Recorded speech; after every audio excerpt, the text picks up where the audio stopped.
Namaste and welcome. It's such a pleasure today to introduce to our Ekal supporters, a very, very special Ekal supporter, Mukund Padmanabhan. Mukund is the founder of the Guru Krupa Foundation, which has for the past several years been a very strong supporter of several of Ekal's initiatives, including our schools, our e-Shiksha initiative, and most recently supported our healthcare initiatives that were happening during the COVID pandemic. They have also come forward to support our integrated village development project in Amrabad, Telangana. Namaste, Mukundji, and welcome to Ekal. How are you, Ranjani? Good to see you again. Thank you so much. It's really, really such a gratifying moment to see people like you support the rural villages, of India, which are really perhaps some of the most underprivileged areas that are there.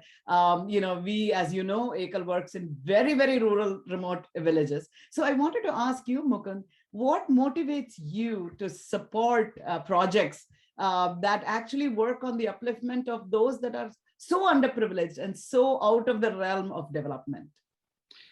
Well, it's a question of equity. I have a bias, and the foundation has a bias towards helping children achieve their full potential. And not everybody is born with the same sort of access to services which will enable them to develop fully. And that's particularly true for children in rural communities and so on. So that's one reason why, the foundation supports a lot of projects that relate to children. And, the first thing that a child needs, it needs support to live. So once the needs of roti, kapda, makan are satisfied, the next most important thing is education. That's where it can build up on using its own abilities and develop to its full potential. So, and this is particularly needed for children in rural India. So that's why Ekal and also some other organizations which do similar type of work. That's really fantastic. You really touched upon something very special about the need of education. I know you are a native of Chennai and came to the United States and now live in New York. And like most of us, I think it's education that brought us here. It was our ticket to doing whatever we are doing today. And hence, to give that support to others is really wonderful. Yeah. So I know that you've been a very successful, investment person in New York. What motivated you to start the Guru Krupa Foundation that you lead? The first point is, you when you realize you can't take it with you, then the next question is, what do you do with it, right? So you have more money than you need to sustain your lifestyle. And my lifestyle is not very ostentatious. It's fairly simple. So what's the best bang that you can get for all this resource that you have? And you look around and, during the process of growing up, I lived in India I finished my undergrad in India. So I could see children begging on the road, you're going somewhere and a child comes up. So it seems unfair for resources to be so, unevenly distributed that something that was just born, is a few years old, has to beg for food, and somebody else is so much more. So, it makes sense to give back. And you want to give back, especially to organizations that serve people in third world countries. And, from my personal experience, I know there are a lot of people who need help in India. So you can't do that as an individual, or you can do it as an individual, but it's more efficient to do it through an organization. So therefore, the seeds of the idea to start this foundation here in the US and use it to help people in India. That's really fantastic. So since you started the foundation, I know that you have supported many different initiatives. And how did you come about this choice to choose Ekal as one of the projects that you would support?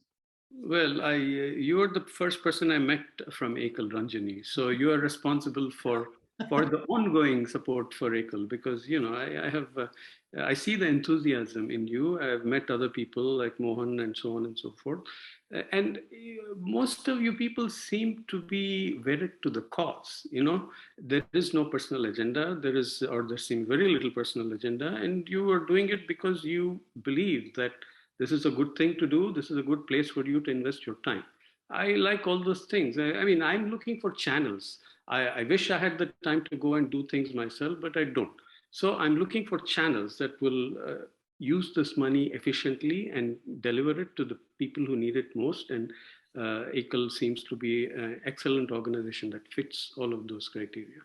You really were able to understand, our driving force. And it's certainly not only me, the entire organization has a huge volunteer base that is really, really mission oriented and Yes. very, very passion driven. So Yes. I mean, right. it's wonderful that you picked up on that and, did that. So in your vision, why do you think that, of course, you yourself have invested in Ekal. So what message would you have for others who might be considering investing in skill training or Yeah. e-shiksha or our school projects at Ekal? Any special message for them? I don't have a special message. I mean, helping other people is a generic message. It can be done through Ekal, it can be done through many other organizations. So people should look to help other people if they have the means to do so. That is a generic message that I would give, and it's an obvious message. It doesn't require me to say it. As far as Ekal is concerned, I would say that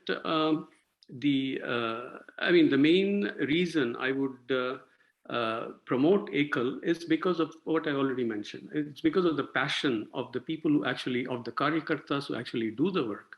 And also, I remember once you told me that, as far as the cause is concerned, you went to India, you met this girl in a rural village. I think at that time you were dealing with mobile libraries. And Yeah. you said this girl came up to you and said, I don't know if she referred to you as auntie or whatever, but, Didi. or Didi, yes, Didi, this changed my life. And I can see it.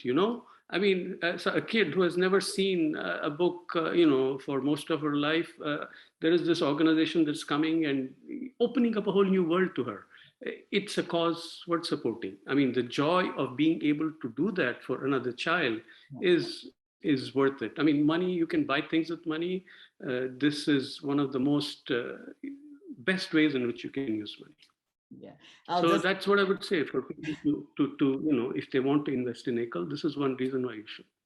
That's so beautiful, Mukund, that you remembered it. It was actually on our Echelon wheels, which our Yeah. mobile computer lab. And she said, Didi, you allowed us to touch the future, Yes. which is Yeah. such a moment. And I'm glad you remembered that. Yeah, it really was life-changing for me. Now, from your perspective, Mukund, when you see, you have invested through our organization and through others on development in India. So what do you hope India will look like in the future, maybe 20 years from now, because you're also involved in the other side of the commercial investments and things like that. So Yeah. where do you see the world going and where do you see India in about maybe 20, 30 years from now?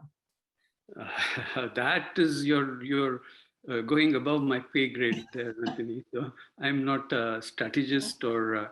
I mean, my hope is that, and I will quote from I think it was Narayana Murthy. I also give money to Akshay Patra, and he, of course, is one of the founders. Or one of the senior people at Akshay Patra. They said the goal of this organization is to make sure it does not exist in 30 or 40 years. That's the goal. You're feeding children, you're making sure they get food. I hope the same thing will be true of Ekal also, that in 20, 30 years, the villages will have access for the children, and the people who want it, they will have easy access to the resources they need to develop themselves. And after that, it will not be necessary to have to go and uplift them. How many years it will take, I don't know. I know that you people are already ahead of the curve, because I think even the Prime Minister said that, the 1 million villages or 100,000 villages. 100,000, yeah. Yes, so you were already ahead of the curve and getting into 100,000 villages. So hopefully you will get there less than 30 years from now. That's my hope for you.